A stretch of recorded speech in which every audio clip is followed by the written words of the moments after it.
verdade, eu trouxe esse assunto aqui para a gente focar nele.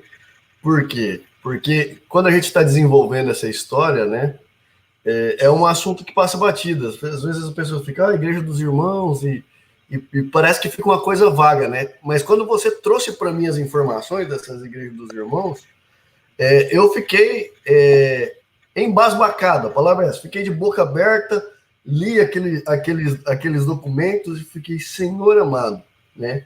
O que acontece, meus irmãos? O fato é o seguinte, na Inglaterra, existia um grupo de pessoas que estavam ali dispostos a orar, buscar a Deus, ler as Sagradas Escrituras, partir o pão, e eles estavam buscando servir a Deus de forma sincera e resgatar costumes da igreja primitiva, né? Então não teve não foi, olha só, isso é um movimento que aconteceu na Inglaterra. Qual que foi o ano mesmo, Itamar? Deixa eu ver se eu acho aqui fácil. 1800 e alguma coisa, 30, 50. 1850, né? Em Plymouth. 1850. Não, 1830. O trabalho começa por volta de 1830. Então, só para vocês terem ideia, tá? Então, para que a gente consiga linkar para vocês, eu vou disponibilizar aqui o link da matéria para vocês lerem. É site público, essas informações aí, tá? Em 1830, olha só quando a congregação cristã foi criada, né? 1928, né? A congregação cristã foi criada. Em 1830, na Inglaterra, se reuniam um grupo de irmãos com o intuito de estudar as Sagradas Escrituras. Estudar, olha só, estudar. Vou repetir de novo. Estudar. Porque é difícil, né? Deus, você deveria ter um quadro aí e escrever. Ficava mais fácil para entender. Estudar. Então, eles estavam estudando, esse grupo de irmãos, e estavam lá meditando, todo mundo orava. Olha só, o comprometimento dos irmãos com as Sagradas Escrituras. 1830, na Inglaterra. Oravam, liam as Sagradas Escrituras, estudavam, compartilhavam, e eles queriam servir a Deus de forma sincera e mais honesta, conforme a igreja primitiva era. Então não foi uma revelação divina, não teve Deus falando com ninguém, o céu tremendo, raios caindo, nada. Pessoas sinceras como hoje, o que você está vendo hoje, nos dias de hoje? Os irmãos da congregação começam a estudar, começam a querer servir a Deus de forma sincera. Não precisou Deus vir revelar, irmão, tá tudo se perdido, o sacrifício de Jesus acabou, não vale mais. Não, gente. Esses irmãos da Inglaterra... Oi, pode falar. Veja uma coisa, se fosse uma revelação, que Deus desse para eles uma revelação, do que valeu o sacrifício da cruz do Calvário? Do que valeu Cristo morrer? Do que valeu todo aquele sofrimento? Se a graça foi revelada em Francisco, não faz sentido, não tem coesa, não tem fundamento, não tem base. Não se sustenta historicamente. Você veja que quantos anos demorou para se manifestar? A graça, ela nunca morreu, ela nunca acabou, porque senão a Bíblia seria mentirosa, porque diz que as portas do inferno não prevaleceriam contra a igreja.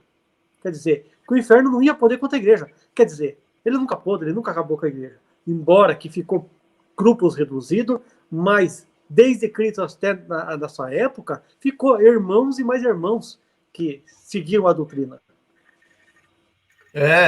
Exatamente. E o que eu estou abordando aqui com vocês não significa, tá, que esses irmãos que estavam estudando a Bíblia foram os únicos que tiveram entendimento de buscar servir a Deus de sincero coração e alcançar a salvação pela graça. Não foram os únicos, né? Ao longo da história da igreja, você vai ver, né, desde Martinho Lutero, quantos grandes crentes que houveram, né, na história da igreja, crentes sinceros que deram a sua vida pela palavra, pela pregação do evangelho.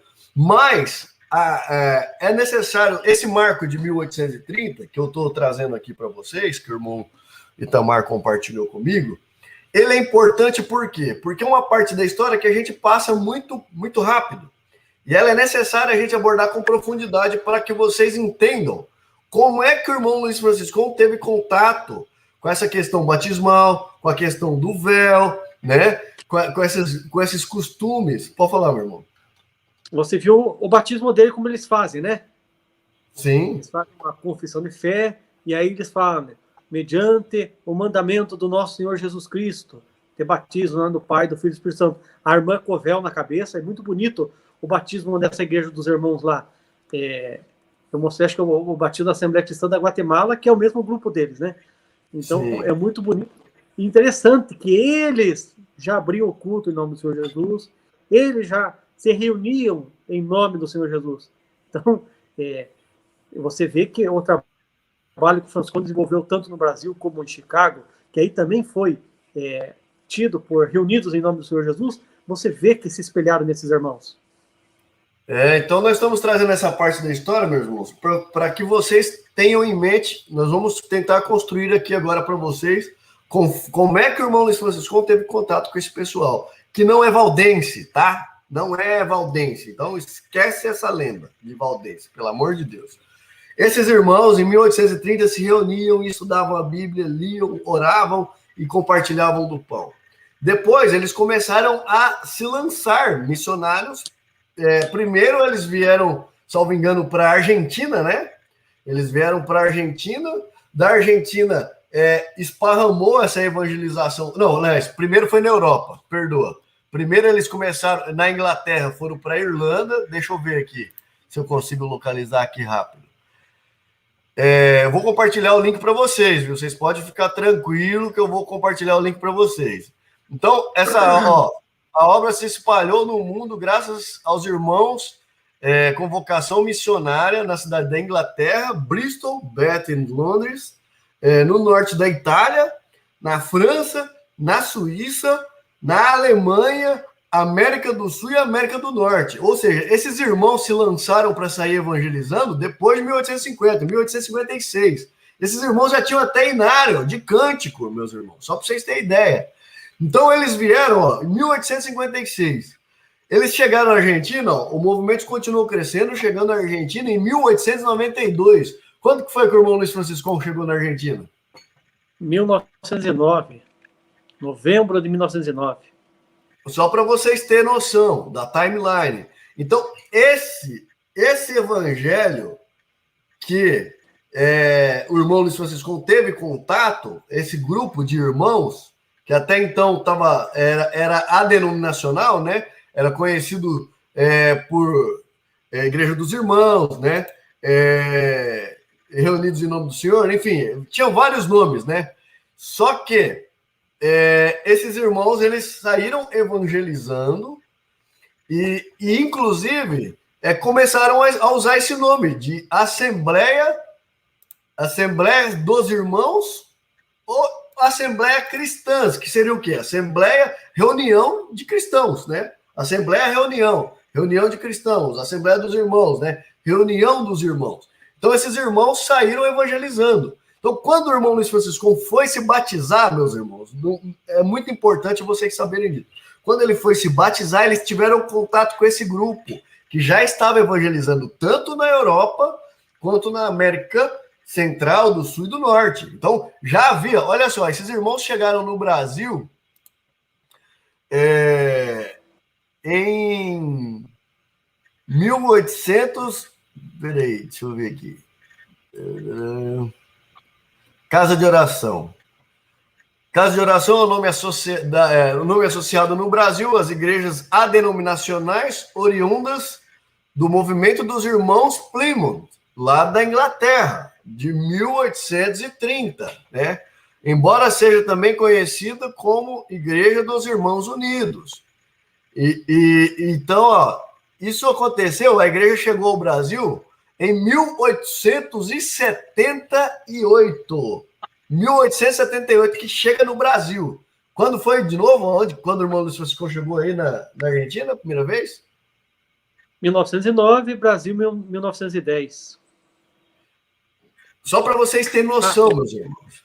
Só um detalhinho, que eu não faço. Ele não veio fundar a igreja aqui. Ele veio com uma missão de anunciar a evidência de novas línguas. Alguns falam batismo com o Espírito Santo, mas não é.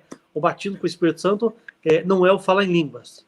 Então, temos que colocar a palavra correta. O falar em línguas estranhas é uma evidência, é um dom do Espírito Santo, mas é uma das evidências do Espírito Santo. Não é propriamente somente o dom do Espírito Santo. É um dos dons. O Espírito Santo ele tem muitos dons, né? Então, o falar línguas estranhas é uma das evidências.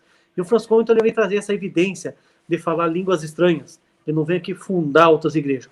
Como ele dissemina essa doutrina, ele começa a anunciar esse falar em línguas. As igrejas não aceitam, exclui ele. E alguns grupos são exclusos junto com ele. Ele meio que é obrigado a organizar esses grupos. Então, não que ele viesse exclusivamente fundar um grupo. Não. Se essas igrejas tivessem escutado essa mensagem, ele não teria fundado grupo nenhum aqui. Isso é muito importante, meus irmãos. Vocês frisarem isso, ter isso muito sólido na mente de vocês. Os sinais estão se cumprindo e a cada dia estão mais claros.